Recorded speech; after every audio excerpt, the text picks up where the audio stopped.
The jungle was thick with fog, green vines hanging from every tree, and the sound of buzzing creatures filled the air like a warning.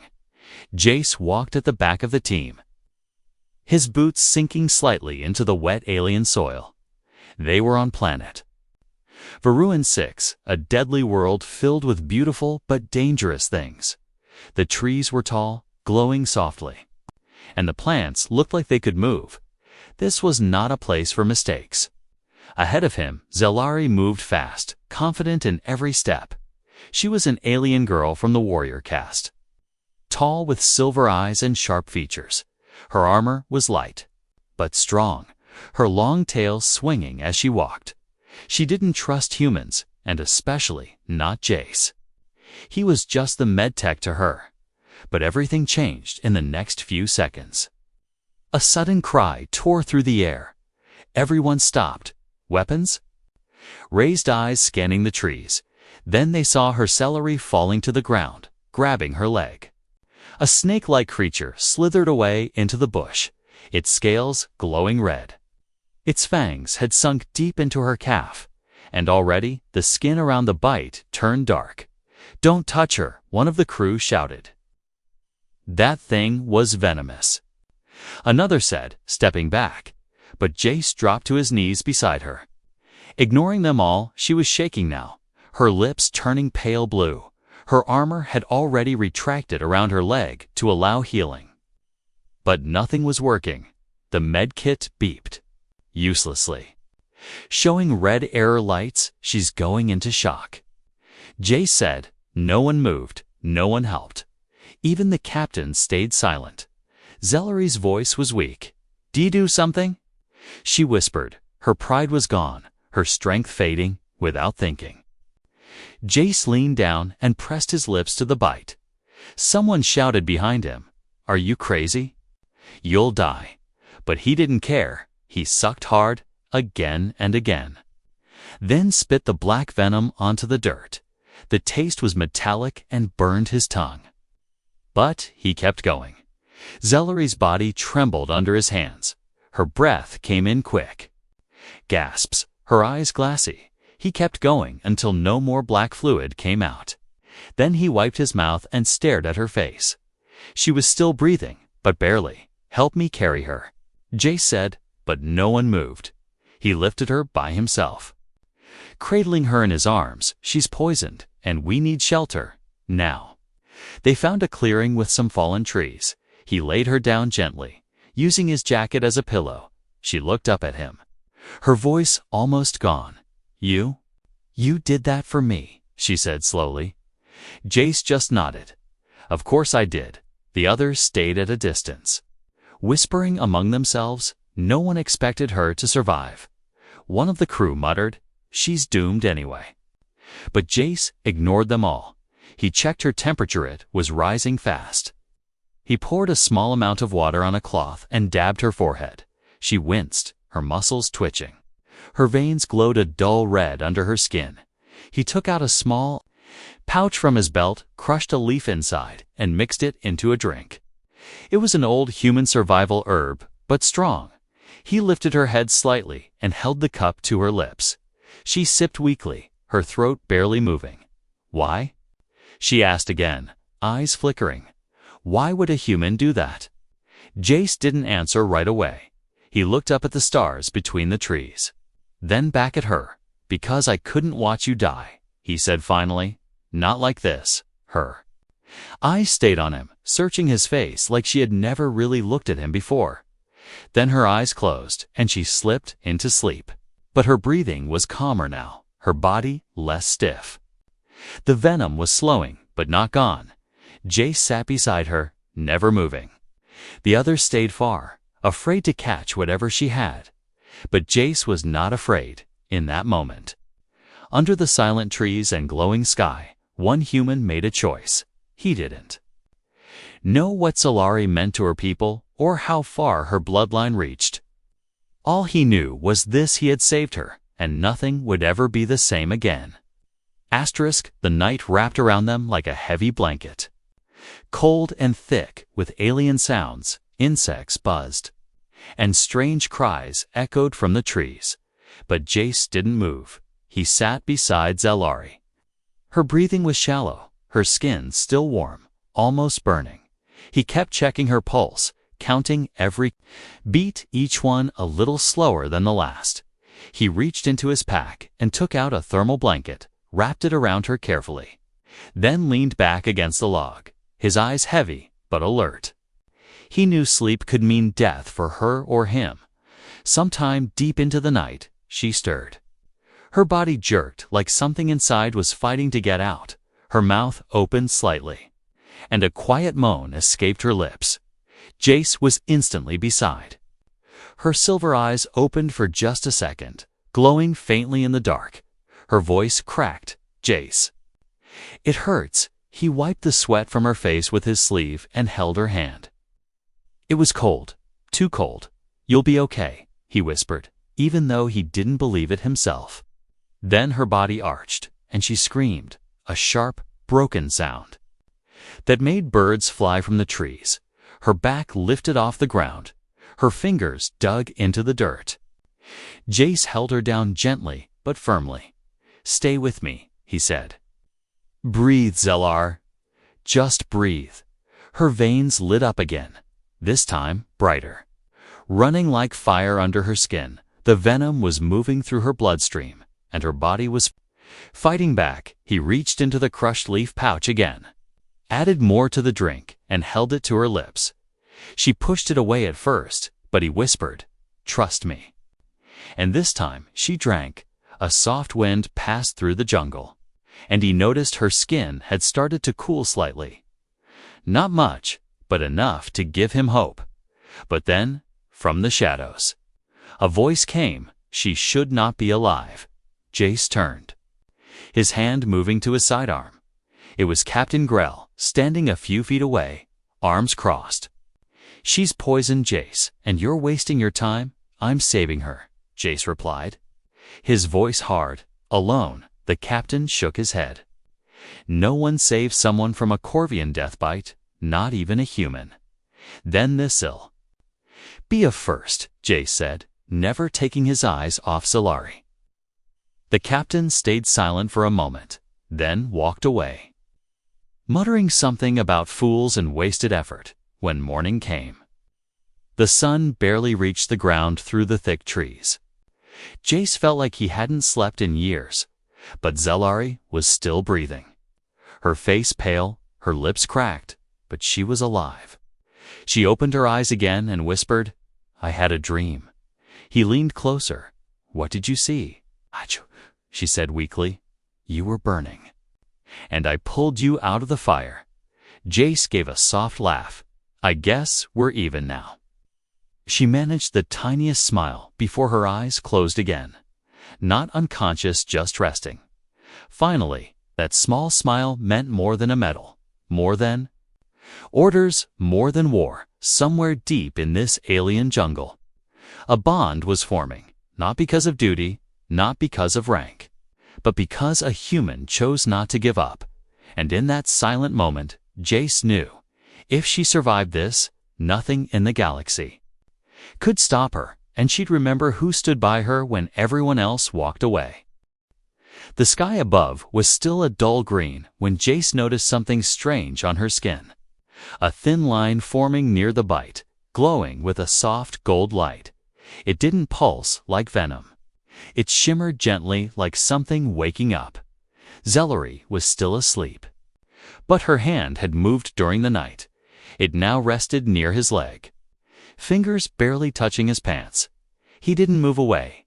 He just watched her, breathing slow, wondering what was happening inside her. Suddenly she spoke, not with her voice, but her mind. Jace, the word echoed quietly in his thoughts. He froze, his eyes wide, then looked at her again. "Zellari." He whispered aloud, but she didn't wake. Her lips didn't move. The voice came again, softer now. "Don't leave." He felt his chest tighten. Not with fear, but with something else, connection. He didn't answer, didn't know how to answer. Instead, he touched her hand gently, and to his shock, she smiled slightly in her sleep. A few minutes later, she opened her eyes. Weak, but clearer than before. She looked up at him, her voice quiet but real this time. "I felt you, Jace." Nodded slowly. "I heard you." In my mind, her smile faded into confusion, then fear. "That's not supposed to happen," she said, her voice cracking. "My kind only connect minds with bonded ones. Life mates." The word hit him like a wave. Life mates bonded. He stood up quickly, unsure what to say. "I didn't mean to." She sat up slowly, struggling to breathe. "It wasn't your fault. The venom, the herbs, your blood, maybe something mixed. Changed something." Jace looked down at his hands. They still burned from where he touched her skin last night. As if his body had been marked by her pain before either of them could say more. A loud boom shook the trees, branches cracked in the distance. Birds fled the canopy. Jace grabbed his rifle, stepped in front of Zelari, his body tense. From behind the thick tree wall, 2 crew members came running. Weapons gone, faces pale. "Something's out there," one gasped. Big, fast, glowing eyes. Then they saw Zelari, sitting up, leaning on her arms, the golden mark still glowing across her leg. "You're alive," one asked, eyes wide in disbelief. She didn't answer, only looked at Jace. The connection still hanging between them like a wire pulled tight. The other crew member backed away. "You shouldn't be walking. You were bit. You should be dead." "She's not," Jace said coldly. "Because she's stronger than you'll ever be." They didn't argue, didn't even reply, just stood silent in fear and confusion. Zelari stood slowly, her legs shaking, but she didn't fall. Jace reached out to steady her. But she waved him off, proud even in weakness. "I walk," she said. "If I'm truly bonded, then I don't crawl." Jace gave a short nod, respect in his eyes. They began to move, back toward the extraction point, 5 hours away through thick jungle and danger. But this time, it wasn't Jace protecting her. It was her guarding him too, and neither of them said it aloud, but something was changing. Something neither venom nor logic could explain, and it had already begun. The jungle grew darker even though it was daytime. Thick black clouds rolled overhead, hiding the alien sun. The air became wet and heavy, like breathing through a wet cloth. Jace walked in front, his rifle ready. Zelari followed just a few steps behind. Her movements slow but steady. The 2 crew members stayed back, whispering between themselves. Throwing glances at Zelari as if she were no longer one of them, they reached a steep slope. Mud slipping beneath their boots, trees arching high above them like claws. Jace reached out to help her, but again she refused with a wave of her hand. "I said I walk," she reminded him, but her voice was softer now. Not proud, more like asking him to believe in her. He gave a small smile and nodded, but he stayed close anyway, halfway up the slope. A loud mechanical click echoed across the jungle, followed by a cold voice from above. "Stop right there." Jace turned sharply, weapon raised, and saw 3 armed figures in camo armor standing on the ridge. Their rifles pointed down at the group. Mercenaries, not part of their mission, not friendly. One of them barked, "Drop your weapons and hand over the alien." Jace narrowed his eyes. "What alien?" The leader pointed right at Zelari. "That one. The bonded girl, she's worth a lot now." Word spread quick. Zelari stepped beside Jace, her hand brushing his, her voice cold as metal. "Try and take me." The mercs laughed. The leader shrugged. "No thanks, your blood's probably full of poison." "But the bounty says alive, not clean," Jace whispered. "You trust me." Zelari glanced at him. "Do what humans do best." Without warning, Jace dropped his rifle, raised both hands. Then kicked the side of the slope with all his strength. Mud and rock gave way under their feet, sending all 5 of them sliding down into the trees. Shots fired, branches snapped, screams echoed. But the jungle swallowed them all. Jace rolled hard, dirt flying in his face, then landed in a shallow stream. His side aching, he coughed and looked up. Zalari had landed near him, holding her arm, bleeding slightly, but alive. The mercenaries' voices grew distant, lost somewhere uphill. Jace crawled over and checked her wound. "I'm fine," she said through clenched teeth. "You're bleeding," he replied. "I bled more during my training," she muttered, then winced. He pulled out a strip of cloth from his bag and wrapped it tight around her arm. Then she grabbed his wrist, her grip strong, her eyes sharp. "I heard your heart," she said suddenly. He paused. "What?" "When you jumped to protect me, I felt it, like a drumbeat in my chest." Jace looked at her for a long moment. "What does that mean in your culture?" She didn't answer right away. Then said quietly, "It means we're not strangers anymore." A crash in the trees reminded them they weren't safe yet. He helped her to her feet. This time she didn't pull away. They moved fast, deeper into the jungle, not as enemies. Not as strangers, but as something entirely new. Something unspoken, but real. Behind them, the mercenaries shouted, angry and confused. But ahead of them, for the first time, was a path they would walk together. And no one, not poison, not bounty hunters, not even Fave, could stop that now. Rain fell hard, pounding through the leaves above like a storm of needles. The sky had turned dark gray, thunder growling deep in the clouds. Jace found an old shelter, nothing more than a broken pod, half buried in mud, its metal bones twisted and covered in moss. But it was dry. He helped Zalari sit inside, her body cold and shaking again. The bleeding from her arm had stopped, but her skin was too pale, too silent. Jace stripped off his jacket and wrapped it around her. He didn't speak, just moved with care, his hands trembling, not from fear, but from something else. Something closer to worry. She looked up at him slowly. Her silver eyes now dulled by exhaustion, her voice almost a whisper. "You don't have to keep saving me." He sat beside her, close but not touching. "Yes, I do," he replied.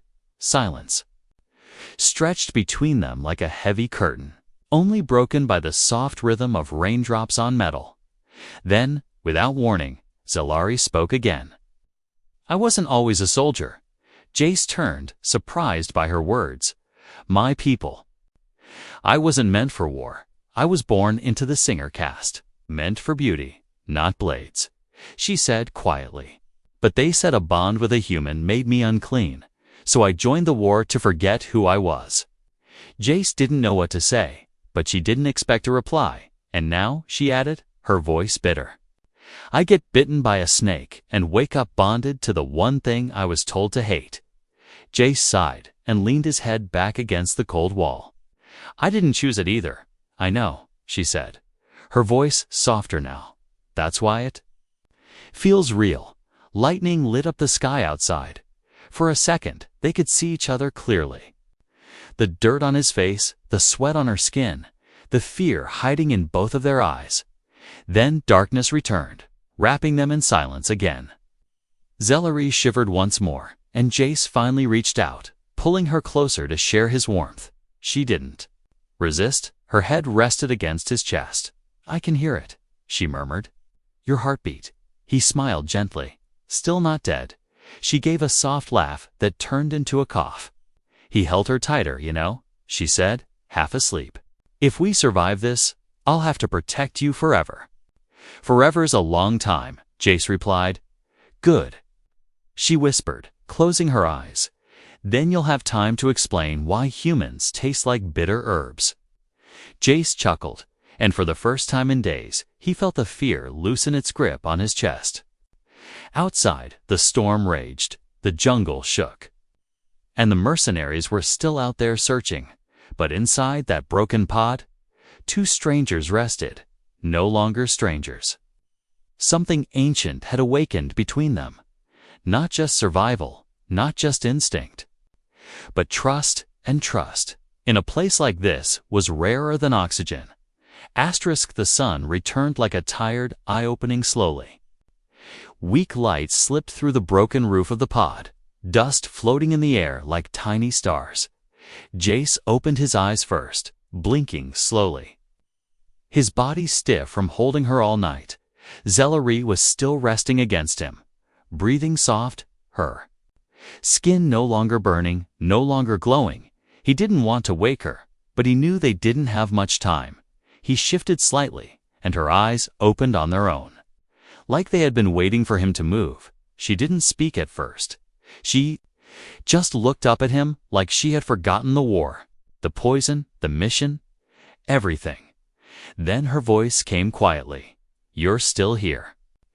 "Didn't plan on going anywhere," he replied. She sat up, her muscles stiff but no longer trembling. The fever had broken.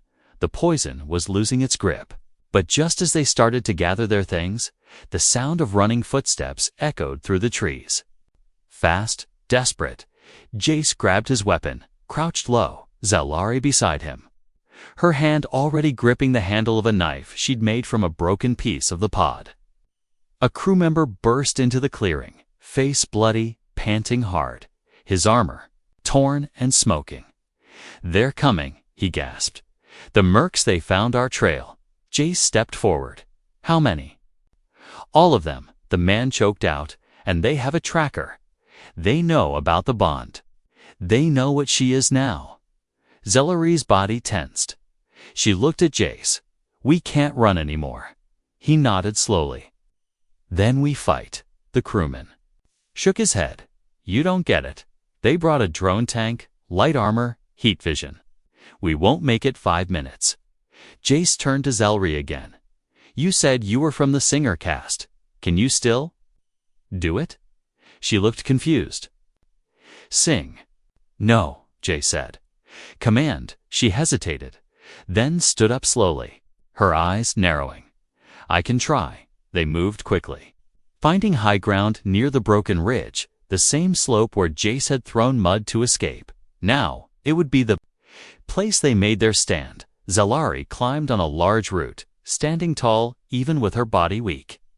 She took a breath and shouted in her native tongue. The jungle froze, birds went silent. The wind held its breath, her voice echoed with power. Not just words, but something deep and ancient. Jace didn't understand the language, but he understood. What it meant, she was no longer the poisoned girl. No longer the one who needed saving. She was becoming something more. The mercs broke into the clearing, guns raised, drones hovering above their shoulders. They saw her, and some stopped, hesitating. One shouted, "Stand down, alien girl. Come with us and the human lives." Zelari didn't blink. She stepped down beside Jace. "Sem. He is not mine too." "Trade." Then she drew her knife, eyes burning with something wild, something royal. And Jace, standing beside her, raised his rifle, not afraid anymore, because this time they weren't just surviving. They were choosing to stand, and together, they would show the galaxy what a bond like theirs could do. Equals the first shot fired from the drone tank split a tree in half. Bark exploded, leaves scattered, but neither Jace nor Zelari moved. They stood side by side. Two souls from different worlds, but now bound by blood, choice, and something no science could explain. The mercenaries' advanced armor glinting, weapons glowing. One shouted through a voice amp, "Last warning, surrender the girl." Zelari stepped forward slowly, her eyes glowing brighter than ever before. Her voice calm, but cutting through the noise. "I am not the girl you came for." Jace raised his rifle again, heart pounding, but not with fear. He felt her strength in his chest, like a second heartbeat. Then, with a whisper in their shared mind, Zelari said, "Let me show them who I am." Before Jace could ask what she meant, she lifted her arms toward the trees and let out a piercing song. It wasn't words, it was something older, high, clear, rising like wind through metal. The jungle answered, the ground seemed to hum. Vines curled and moved, birds took flight, and the mercs paused, their heads snapping around in confusion. The drones lost control first. Their scanners scrambled, spinning wildly before falling from the air like stones. Then the mercs began to shake, ears ringing. The sound worming into their armor, into their minds. Jace stood frozen, watching her. This broken alien girl who had nearly died in his arms. Now glowing like fire beneath the clouds. Then silence. The mercs turned and ran, leaving weapons, gear, and fear behind them. No orders, no courage, just panic. What they saw in her eyes was not a victim, not a bounty, not even a soldier. They saw royalty. Zelari dropped to her knees, breathing hard, face pale again, the energy drained from her body. Jace caught her before she fell, held her tight, his hands gripping her arms like she might vanish. "You're insane," he whispered, voice shaking. She smiled, resting her head against his chest. "You brought me back to life." Rain began to fall again, soft this time, like the jungle was breathing with them. Hours passed before rescue came. The real team, not the mercenaries. Doctors rushed in. Medics scanned her, scanned him, but nothing on their equipment could explain what had happened in the command tent. The officer stared at the screen, then at Jace. "You bonded with a royal-class alien." Jace shrugged. "Didn't exactly plan it. What do you want in return?" The officer asked, voice cautious. Jace looked out the window at Zelari, resting under a canopy, her tail flicking slowly, eyes half closed but watching only him. "I want nothing," he said. "She's already everything." The officer didn't understand, but he nodded anyway. Weeks later, when Zelari finally stood again, truly healed, she walked straight to him without a word, and in front of the whole outpost, she placed her hand over his heart. "I no longer serve the crown," she said, loud and clear. "I serve the one who made it beat again." And just like that, every rule in the galaxy shifted, because one human refused to leave her behind. And now, the stars would remember their story, not as a rescue, but as the beginning of a bond more powerful than blood or war, a story born from venom, forged in fire, and sealed with the heartbeat of two worlds becoming one.